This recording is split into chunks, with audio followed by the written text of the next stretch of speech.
So we've got a site visit today to our Romsey project, and we have Jason and his team from AJ Builders.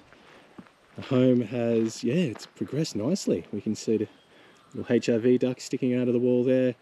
It's a mix of brick, this light grey brick we can see here, and we actually have a WeatherTex cladding. We've got the UPVC windows, slab edge insulation, and this is north. So we've got our pergola with the shade battens fixed or going up. It's a nice little detail where we did the double up timber here just to provide a little bit more depth but also still have some transparency. And the intention here is to be able to have that ability to grow deciduous vegetation across this structure. We've got a little bit of the sample paint going on. Here it's a nice dark charcoal colour on that WeatherTex. The reason it looks light like that compared to that typical sort of brownish colour that we see from WeatherTex is it's pre-primed.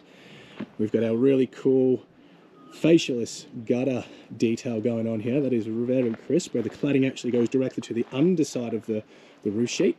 We've got our zinc loom roof. So I'll come back and we'll have a look. Our gable end.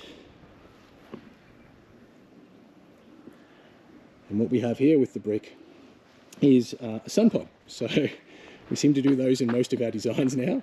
And this nice big arbor pergola structure.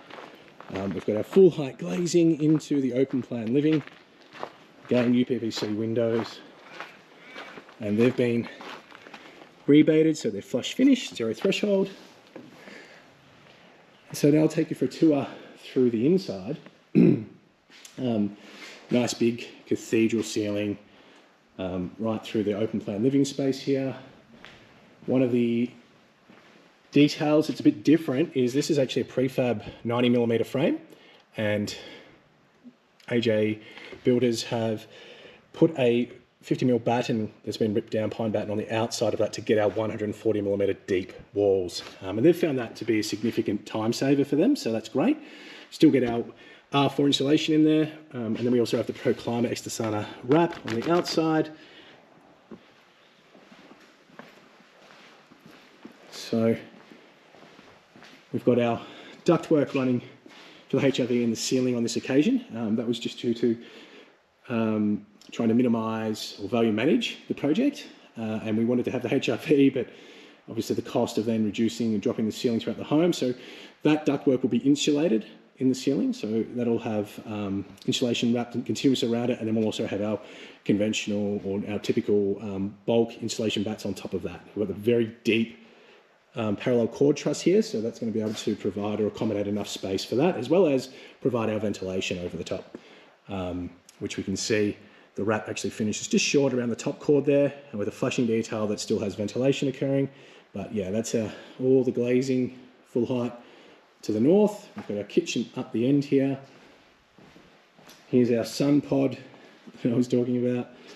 We've got our double cavity sliders into an office space, which then goes into the master bed, and again we've got our fresh air supply there into the walk-in robe.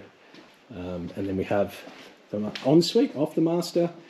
One of the things that I actually personally really like about this ensuite is that there is going to be a sauna in that space, which I would personally love to have in my own home. So moving back up here, we walk towards the kitchen. We're just in discussions at the moment. One of the reasons we're here is to how we're going to have the range duct directly outside, but also have makeup air supply coming in. So we've just resolved that, which is a system from Whisper, but not one that we've used in the past where it's integrated. It's actually a separate inline fan that comes in close proximity. We've got our extract up here for the HRV, flows into the walk-in pantry, and then into our big mudroom / laundry, which comes off of the carport door here. And that's great because this is a working farm. Come in for the day, kick off the dirty boots and the clothes, and you're then able to come into the home without bringing that mess inside or beyond this space here. We've got lots of ample storage over here, walk-in storage. There's the rough-in for our HRV and the manifolds up in the roof space there. So if we continue around, we're now into, we've just to give a bit of explanation, we've kind of got our private space away from the other private spaces. That was a part of our brief. We've got our communal area, we've got the wet area, and then we have the other private area zoned up here with bedrooms, bathroom, and a wash closet. And then we've got, yeah, the end bedroom here, which is quite lovely in itself. We've got, again, the tilt and turn windows on the project. So that will open out, and then as we close that, that tilts in, which is great, just to have that little extra ventilation. Fly screens are on the outside, and then that's locked. Good air seal. I'll go for a walk around the outside of the home so you can have a better look at what the form looks like, but it's fairly reflective of what you see here.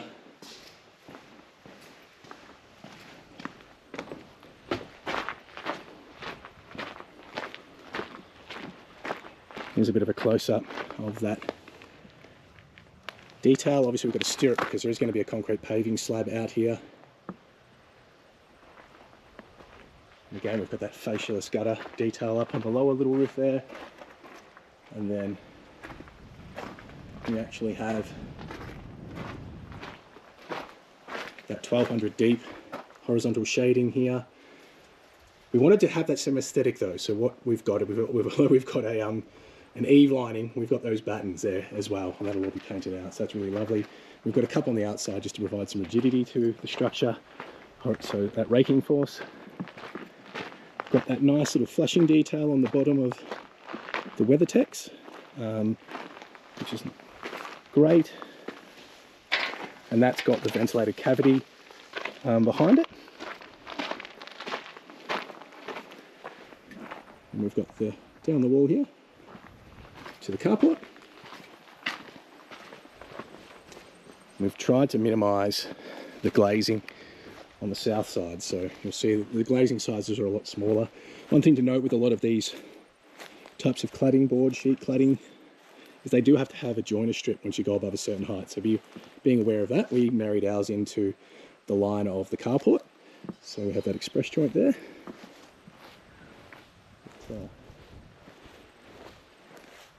Again, just trying to minimise that glazing on the south. Got the other HRV duct there. Got a steel structure supporting the carport roof. That'll all be painted out to the same colour.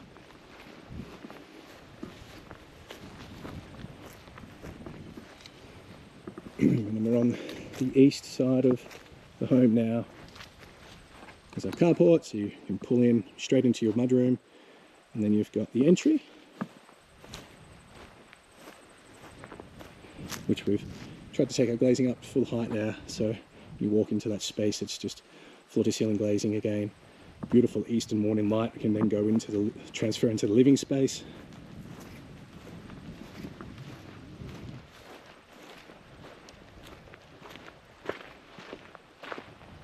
It's nice, simple forms.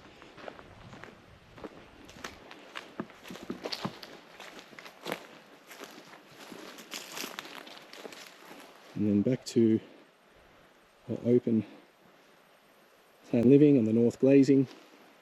That sun pod in the window into the master as well.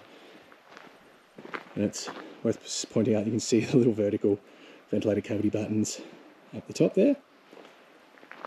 For the remainder of that cladding to go on. But, you know, the outlook, you see these beautiful old oak trees, these gum trees, and then just a glimpse of the paddock beyond. We'll be back here in a couple of weeks to do the initial blower door test. So stay tuned for the results on how we go there.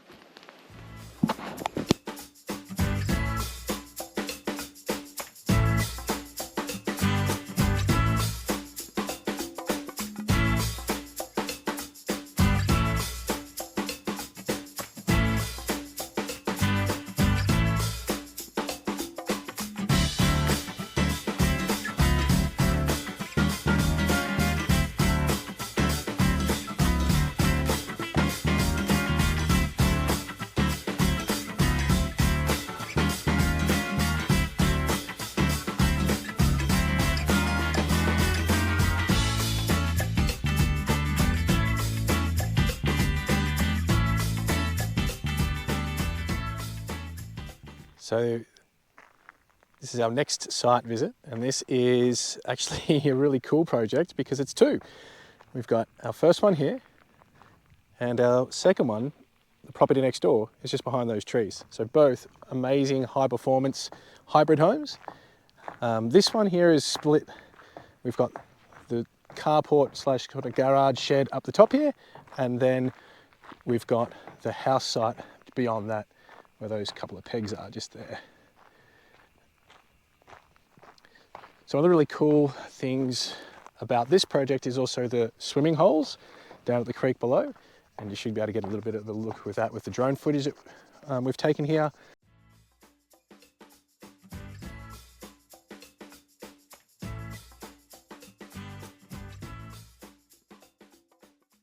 But it's absolutely beautiful, and the earth mover did a fantastic job here. They actually adjusted the site levels to make it so it was better or more seamlessly transitioning into the natural ground level here, so it gives you better access down to the creek. The property next door is actually even closer again, which is really cool. That's actually west. North is to these trees, which is a really tricky thing when you want to try and pull the house back from those trees shading or overshadowing the home, but also then having a waterway that's in this gully here, so we've got to stay away from that as well. But what we've done is actually sort of a large rectangle, but then we've pulled it apart so that the open plan living is actually set further back away from the trees to maximise solar gain into the living space, and then the private wing is pushed forward, which then, you know, the end bedroom, master bedroom, looks at that beautiful old tree, which is fantastic. And then we've also got these beautiful views out to the west, which is why we have a very long rectangular building here that's separated so that we can get little glimpses down to that outlook, but not increase the amount of glazing required to do so.